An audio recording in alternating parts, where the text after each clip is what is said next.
ድራማው የሚጀምረው ሺያዎ በቀድሞ ሃይስኩል ተማሪዎች የተዘጋጀውን የመሰብሰቢያ ድግስ ለመታደም ከጓደኛዋ ጋር ልብስ ገዝታ ስትመለስ ነው። ሺያዎ ሃይስኩል ጀምሮ ተወደው ለነበረው ያንግ አጋጣሚውን ተጠቅማ ስጦታ አዘጋጅታለች። በመካከላቸው የነበሩትን በርካታ ጣፋጭና ውድ የሆኑ የቪዲዮ ትዝታዎችን የያዘውን የድሮ ትምህርት ቤት ካሜራዋን ልትሰጠው ትፈልጋለች። ነገር ግን ድግሱ ላይ ስትደርስ ያንግ ቀድሞውኑ የፍቅር ጓደኛው እንዳለው ትሰማለች። በዚህም ሺያዎ ልቧ ይሰበራል። ካሜራውንም ለሱ መስጠት ተገቢ እንዳልሆነ ትገነዘባለች። ነገር ግን ካሜራው አስቀድሞ ከሌሎች ስጦታዎች ጋር መቀመጡን ትሰማለች። በዚህ ምክንያት ደንግጣ ስጦታውን ለመውሰድ ትሞክራለች። አንድ የክፍል ጓደኛዋ ስላያት ሌባ መስለው ሲያፋጥጣት ሙሉ በሙሉ ታፍራለች። ይሁን እንጂ በፍጥነት አለመግባባቱን አስረድታ ለያንግ ሰላምታ ትሰጣለች። ነገሮች ማስተካከል ከመቻሏ በፊት ልጁ ስጦታውን ከእጇ ላይ ይነጥቃታል። ሺያዎን ስጦታውን ለመመለስ ስትታገል ወድቃ በድንገት 10 ዓመታት ወደ ኋላ ትጓዛለች። ሺያዎ የካሜራውን ካሴት ይዛ ትምህርት ቤት ውስጥ ትከሰታለች። ያንግም ካሴቱን ከእጇ ይቀበላል። እዚያ እየጠራችው ካሴቱን ለመስጠት ብቻ እንደሆነ ይጠይቃታል። ሺያዎ በድንጋጤ ዙሪያዋን እያየች በህልም ውስጥ ያለች ይመስላታል። ስለዚህ አጋጣሚውን ለመጠቀም ወስና ያንግን ጉንጩ ላይ ትስመዋለች። ያንግ ሙሉ በሙሉ ደንግጦ ይቀራል። ነገር ግን መምህራቸው ስላያቸው ወደ ርዕሰ መምህሩ ቢሮ በመውሰድ ይገሳቸዋል። ከዚህ ሁሉ በኋላ ቢሆን ሺያዎ አሁንም ነገሩ ህልም ብቻ እንደሆነ ታምናለች። ከህልሟ ለመንቃትም በትምህርት ቤቱ መስኮት በኩል ወደ ውስጥ ትዘላለች። ነገር ግን ከመንቃት ይልቅ እግሯ ላይ ትጎዳለች። ያኔ ነው በእውነት ወደ ኋላ ዘመን እንደተጓዘች እየተረዳችው። ብዙም ሳይቆይ ያንግ ሊጠይቃት ይመጣል። በኮሪደሩ ላይ ለምን እንደሳመችውም ይጠይቃታል። ሺያዎ በከፍተኛ ውጥረት ውስጥ እንደነበረችና ሳታስበው እንዳደረገችው በቅስታ ታስረዳለች። በመቀጠልም ከፈለገ ሊመልስላት እንደሚችል ስትነግረው እንደገና ደንግጦ ይቀራል። በኋላ ያንግ ወደ ቤቷ ሲሸኛት ሺያዎ እንዴት ወደፊት ጊዜ መመለስ እንደምትችል እያሰበች ትጨንቃለች። ወደኋላ ከመጓዟ በፊት ካሜራውን ይዛው እንደነበር ታስታውሳለች። ስለዚህ ልታገኘው በማሰብ በፍጥነት ወደ ቤቷ ትሮጣለች። ነገር ግን በድንገት እንደገና ትምህርት ቤት ውስጥ ትገኛለች። ደንግጣ ለመውጣት ብትሞክርም በድጋሚ ክፍል ውስጥ ትከሰታለች። በድጋሚ ብትሞክርም ያው ነገር ይደገማል። 5 ቀናት ቢያልፉም ሺያዎ አሁንም ከትምህርት ቤቱ መውጣት አልቻለችም። በመጨረሻ ግን ያንግን አግኝታ ስታነጋግረው ከትምህርት ቤቱ በመውጣት ትችላለች። ነገር ግን ወደ ቤቷ ለመሄድ ስትሞክር በድጋሚ ትምህርት ቤት ትከሰታለች። በዚህ ጊዜ ነው ከቦታ ቦታ መንቀሳቀስ የሚችለው ያንግ በአቅራቢያ ሰው ብቻ እንደሆነ የተረዳችው። በዚህ ምክንያት መጽሐፍት እንደምታውሰው ሰበብ በማድረግ ወደ ቤቷ ይዘው ትመጣለች። ሳሎን ውስጥ እንዲጠብቃት ከነገረችው በኋላ በፍጥነት ወደ ክፍሏ ገብታ በመጨረሻ ካሜራውን ታገኘዋለች። ይሁን እንጂ ካሜራውን ስታበረው ምንም አይፈጠርም። በተስፋ መቁረጥ ስሜት ትጮኻለች። ያንግም የጮኸችው መጽሐፍ ስላላገኘች ይመስለዋል። እንዳትጨነቅ ነግሯት ይሄዳል። ነገር ግን ልክ እሱ እንደራቀ ሺያዎ በድንገት በድጋሜ ክፍል ውስጥ ትከሰታለች። አሁን ደግሞ ያንግ ከእሷ በራቀ ቁጥር ከጊዜ ወደ ጊዜ መዝለሉ ስለሰለቻት ሺያዎ እሱ ሁልጊዜ ከጎኗ እንዲሆን ቀላሉ መንገድ የሱ ፍቅረኛ መሆን እንደሆነ ትወሰናለች። እንደምትወደውም ትናዘዝለታለች። ነገር ግን እሱ ሳይቀበላት ይቀራል። ይህ እቅዷ ስለከሸፈ በምትኩ ከያንግ ጎን ለመቀመጥ ትወስናለች።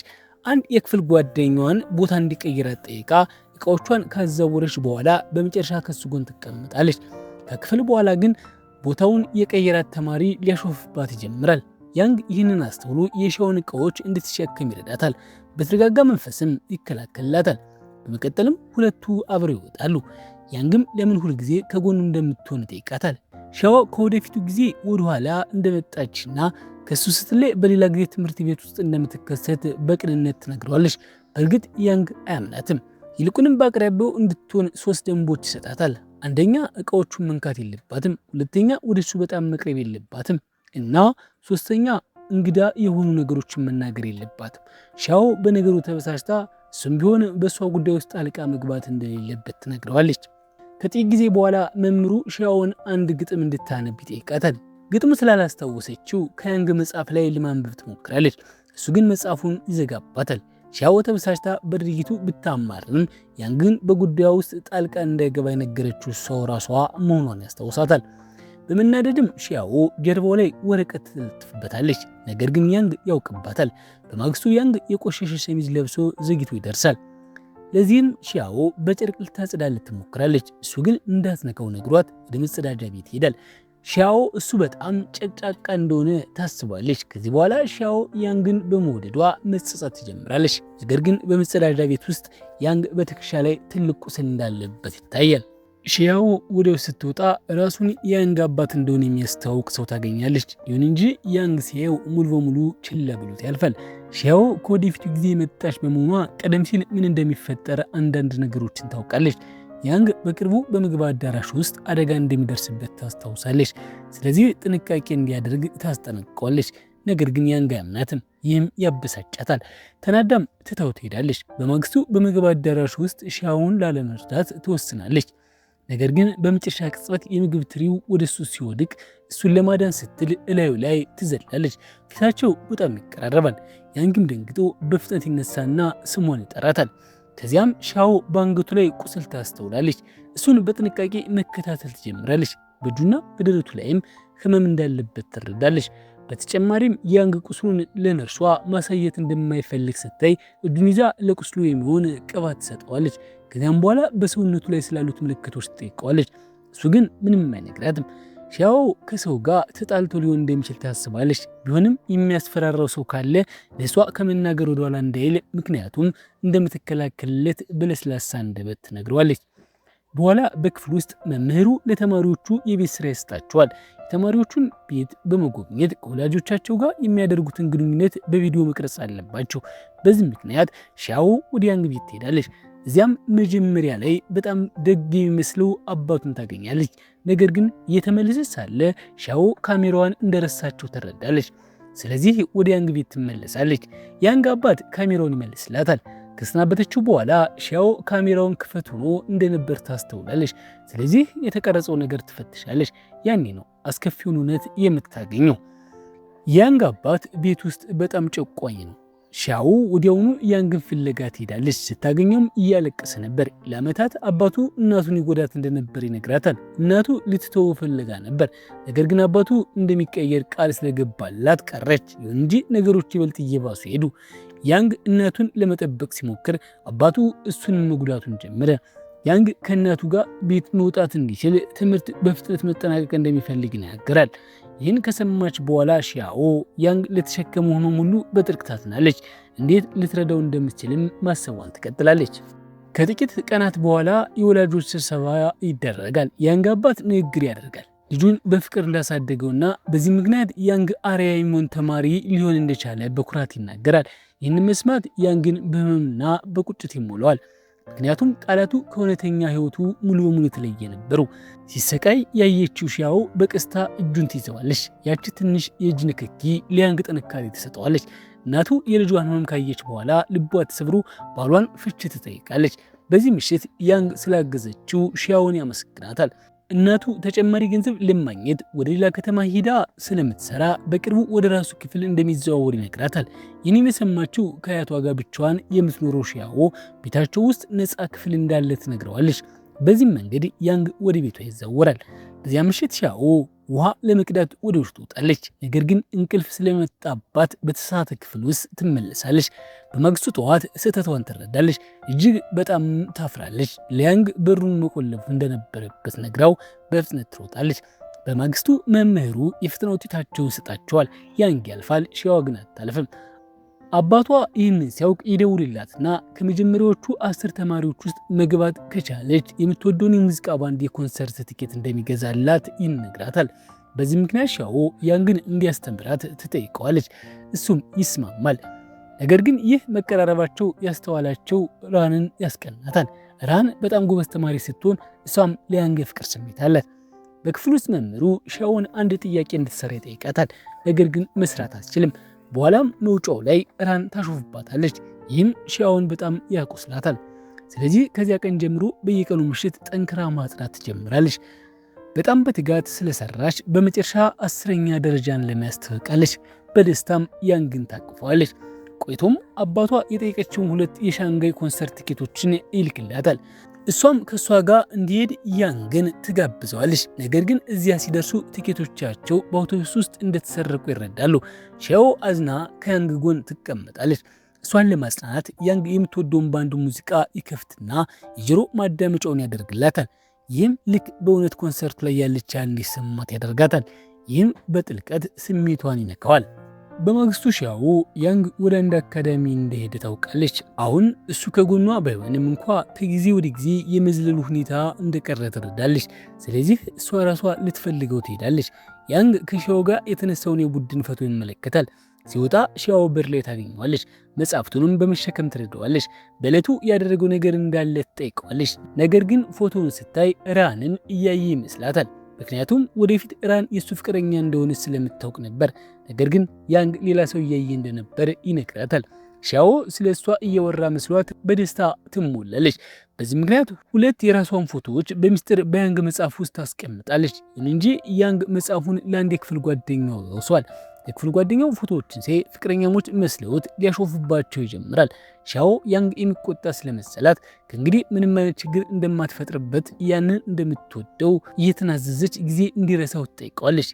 ነገር ግን እሷን በሚያስደንቅ ሁኔታ ይህ ነገር ያንግን እንዲከፋ ያደርገዋል። በመቀጠል ራን አብረው የሚያጸዱበት ተራቸው እንደሆነ ትነግራታለች። እያጸዱ ሳሉም ሺያዎ ራን አንድ ነገር ስትሰርቅ ታስተውላለች። ስትወጣ ራን ያየችው ነገር እንዳትናገር ለማስፈራራት ጉልበተኞች ቡድን ትልክባታለች።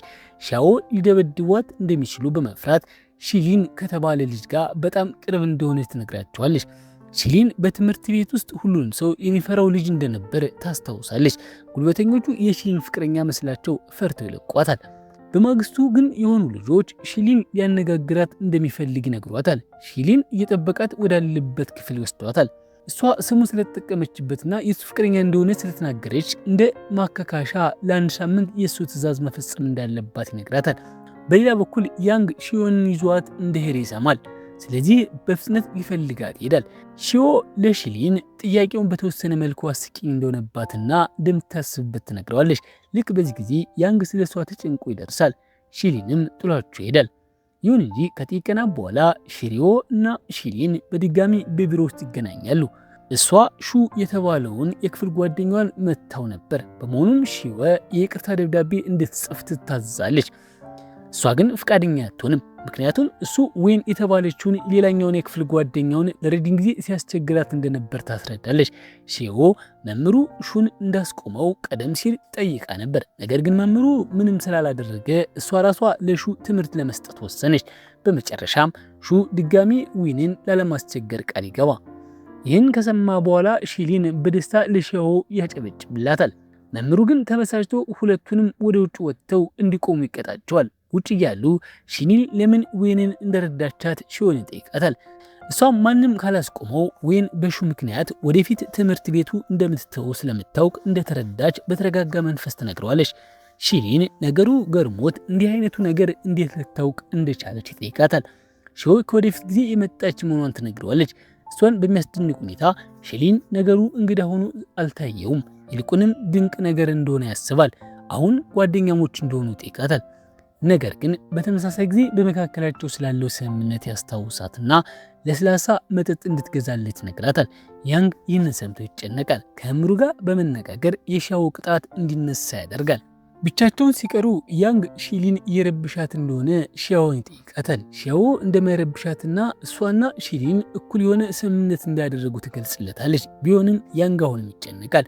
በኋላም ያንግ ጓደኛውን አንድ ሴት ልጅ እኩል ግንኙነት አለን እያለች ለአንድ ወንድ የምታዝ ከሆነ ምን ማለት እንደሆነ ይጠይቀዋል። ጓደኛው በችልታ ፍቅር መሆን አለበት ይለዋል። ያንግ ሺዮ ሺሊንን እንደምትወደው ማመን አይፈልግም። ነገር ግን ያ ሀሳብ በዝምታ በአእምሮ ውስጥ ይቀራል። ብዙም ሳይቆይ ሺያዎ ሺሊንን ሊያያት እንደመጣና ውጭ ልታገኘው እንደሆነ ሊያንግ ትነግረዋለች። ሺሊን ስታገኘው ትምህርት ቤት ምግብ ይዛለት እንደምትመጣ ይጠይቃታል። ሺያዎ በስልክ ሊነግር ይችል እንደነበር ትነግረዋለች። ነገር ግን ሺሊን የመጣው በአቅራቢያው ስለነበር ብቻ እንደሆነ ይነግራታል። ከመሄዱ በፊት እርጎ ይሰጣታል። ሺያዎም የምትወደው ስለሆነ ደስ ይላታል። በማግስቱ ሺያዎ ሺሊን የጠየቃት ምግብ ይዛ ትመጣለች። ያንግ ምን ያህል እንደተቀራረቡ ሲያይ ይቀናል። የክፍል ጊዜ ሲያልቅ ሺሊን ለአንዲት ሴት ልጅ የፍቅር ስሜት እንዳለው ነገር ግን የፍቅር ቀጠሮ ልምድ ስለሌለው የእሷ እርዳታ እንደሚያስፈልገው ለሺያዎ ይነግራታል። ከእሱ ጋር ለፍቅር ቀጠሮ ለመውጣት ከተስማማች ከእንግዲህ የእሱን ትዕዛዝ መፈጸም እንደማይኖርባት ይነግራታል። ሺያዎ ይህ ጥሩ ስምምነት እንደሆነ ስለምታሰብ ትቀበላለች። በሳምንቱ መጨረሻ ለመገናኘት ይወስናሉ። ሻኦ ለቀጠሮ የሚሆን ልብስ መፈለግ ትጀምራለች። ያንግም ከሽሊን ጋር እየወጣች እንደሆነ ትነግረዋለች። ይህ ነገር ያንግን በዝምታ ያስቀነዋል። የቀጠሮ ቀን ይደርሳል። ያንግ በመጨረሻ ሻኦን ለመፈለግ ለመሄድ ይወስናል። ነገር ግን በመንገድ ላይ ከራን ጋር ይገናኛል። እሷም አንዳንድ መጽሐፍትን ለመግዛት አብሯት እንዲሄድ ጠየቀችው። ከዚያም ራን ሻኦን ከሽሊ ጋር ታያታለች። ሊያንግም ሻኦ በአንድ ወቅት የሽሊን ፍቅረኛ እንደነበረች ትነግረዋለች። ይህንን መስማት ያንግን ይበልጥ ያስቀነዋል። ጥቂት ቆይቶ ሻኦ ያንግንና ራንን አብረው ታያቸዋለች። እዚያ ምን እያደረጉ እንደሆነ ትጠይቃለች። ራን መጽሐፍት ለመግዛት እንደመጡና አብራቸው መሆን ትፈልግ እንደሆነ ትጠይቃታለች። ነገር ግን ያንግ በቀዝቃዛ መንፈስ አስፈላጊ እንዳልሆነ ተናግሮ ይሄዳል። ሻኦ ወደ ቤት ስትመለስ ያንግ ሳሎን ውስጥ ተቀምጦ ታገኘዋለች። እሷን እየጠበቃት እንደነበር ትረዳለች። ይህም በዝምታ ልቧን ይነካዋል። በማግስቱ ያንግ ቀድሞ ወደ ትምህርት ቤት ይሄዳል። ነገር ግን ከመሄዱ በፊት ለሻኦ ቁርስ ያዘጋጅላታል። ሻኦ ቀኑን ስታይ በድንገት የያንግ ልደት ቀን መሆኑን ታስተውላለች። ይሁን እንጂ የትምህርት ቤቱ መሄጃ ሰዓት ሲደርስ ሻኦ ከሽሊን ጋር በፍጥነት ከክፍል ትወጣለች። ይህንን ያየው ያንግ በሌላ የፍቅር ቀጠሮ እየወጡ መስሎት ያዝናል። በኋላ በዚያውን ዕለት ወደ ቤት ይመለሳል። መልካም ልደት ከምትመኝለት እናቱ ስልክ ይደርሰዋል። ከጥቂት ደቂቃዎች በኋላ ሌላ ስልክ ይደርሰዋል። ብዙ ጊዜ ከሻኦ ነበር። በሩን እንዲከፍትላትም ጠየቀችው። ያንግ በሩን ሲከፍት ደስ የሚል አስገራሚ ነገር ያጋጥመዋል። ሻኦ ኬክ ይዛ በመቆም የመልካም ልደት መዝሙር ትዘምርለታለች። ይህንን በጣም ያስደስተዋል። ሻኦ ስጦታ ትሰጠዋለች። ያንግም ልደቱን ስላስታወሰች ያመሰግናታል። በኋላም ወደ ክፍሉ ሲመለስ ፈገግታውን ማቆም አልቻለም ነበር። በማግስቱ ሻኦ የማስታወሻ ደብተሯ እንደጠፋባት ትረዳለች። ስለዚህ እሱን ለመፈለግ ለተወሰነ ጊዜ ቤት ትቆያለች። ይህን በእንዲህ እንዳለ ያንግ ትምህርት ቤት ይደርሳል። ተማሪዎቹ የሻኦን ማስታወሻ ደብተር እያነበቡ በጊዜ ውስጥ ተጓዝኩ ብላ በመጽሐፏ ሲያሾፉባት ያገኛቸዋል። ያንግ ተናዶ ማስታወሻ ደብተሩን ከነሱ ላይ ይነጥቃል፣ ይገጻቸዋል። ነገር ግን ሻኦ ስትደርስ አንድ ልጅ እንደገና ያሾፍባታል። ይህንን ያየው ሽሊን ተናዶ ይደበድበዋል። በመቀጠልም ያንግ ለሻኦ ማስታወሻ ደብተሯን ይመልስላታል። ከዚያ በኋላ ሻኦ ወደ ርዕሰ መምህሩ ቢሮ ትጠራለች። ከዚያም መምህሩ ከሽሊን ጋር የፍቅር ግንኙነት እንዳላት ጠይቃታል። ምክንያቱም ሽሊን የደበደበው ተማሪ እሷን ለመከላከል ሲል እንደመታው ተናግሮ ነበር። ይሁን እንጂ ሽሊን ለመምህሩ በእውነቱ ሌላ ሴት ልጅ እንደሚወድና የመታው ያለምንም ምክንያት እንደሆነ ይነግረዋል። እየወጡ ሳሉ ሽሊን ሻኦን ያንግን እንደምትወደው ይጠይቃታል። ሻኦ በቅንነት አዎ ትላለች። ይህም በዝምታ የሽሊን ልብ ይሰብረዋል። ቢሆንም ፍቅሯ ምላሽ እንዳገኝ ይመኝላታል። ከዚያም በሐዘን ጥሏት ይሄዳል። ጥቂት ቆይቶ ያንግ ይደርስና ለሻኦ መጀመሪያ ላይ በጊዜ ውስጥ ተጓዝኩ ስትለው እንዳላመናትና አሁን ግን የምትናገረው ሁሉ ማመን እንደሚፈልግ ይነግራታል። ወደ ቤት በሚመለሱበት መንገድ ላይ ወደ ራሷ ጉዞ መመለስ ትፈልግ እንደሆነ ይጠይቃታል። በውስጧ ሻኦ እዚያው መቆየት ትፈልጋለች። ነገር ግን ምንም ምላሽ አትሰጠውም። ያንግ እሷን ዝምታ እንደ አዎንታ ይቆጥረዋል። ወደኋላ እንድትመለስም እንደሚረዳት ይነግራታል። በማግስቱ ያንግ በጊዜ ውስጥ ከመጓዟ በፊት የመጨረሻ ጊዜ ወደነበረችበት ቦታ መሄድ እንዳለባቸው ለሻኦ ይነግራታል። ነገር ግን እዚያ ሲደርሱ ቦታው ገና እንዳልተገነባ በማየታቸው ይገረማሉ። በመቀጠል ያንግ ከመጓዟ በፊት ምን እንደበላች ወይም እንደጠጣች ይጠይቃታል። ሻኦም ኮክቴል ጠጥታ እንደነበር ትነግረዋለች። ያንኑ ተመሳሳይ መጠጥ ለመግዛት ይሄዳሉ። ነገር ግን ሻኦ ቤት ውስጥ ስትጠጣው ምንም ነገር አይፈጠርም። እዚያም በኢንተርኔት ላይ መፈለግ ትጀምራለች። መሳሳም በጊዜ ውስጥ ጉዞ ሊያስከትል እንደሚችል የሚገልጹ አስተያየቶችን ታገኛለች። መጀመሪያ ላይ አታምነውም።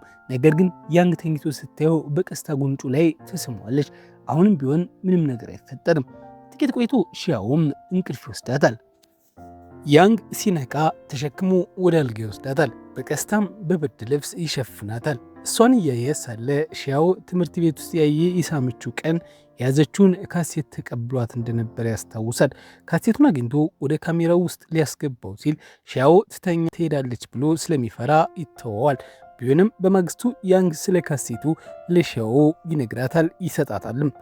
ነገር ግን ሻኦም ቢሆን ካሴቱን ወደ ካሜራው ውስጥ አታስገባውም። ይልቁንም ከእሱ ጋር ለጉዞ መውጣት እንደምትፈልግ ለያንግ ተነግረዋለች። አብሮ ሳሉ በድንገት ሻኦ አፍንጫዋ ይደማል፣ ትኩሳትም ይጀምራታል። ያንግ ተጨንቆ ወደ ቤት ይወስዳታል። እዚያም በጥንቃቄ ይንከባከባታል። በማግስቱ በአዳራሽ ውስጥ አንድ ትርኢት ነበር። በዚህ ጊዜ ሻኦ ትሳተፋለች።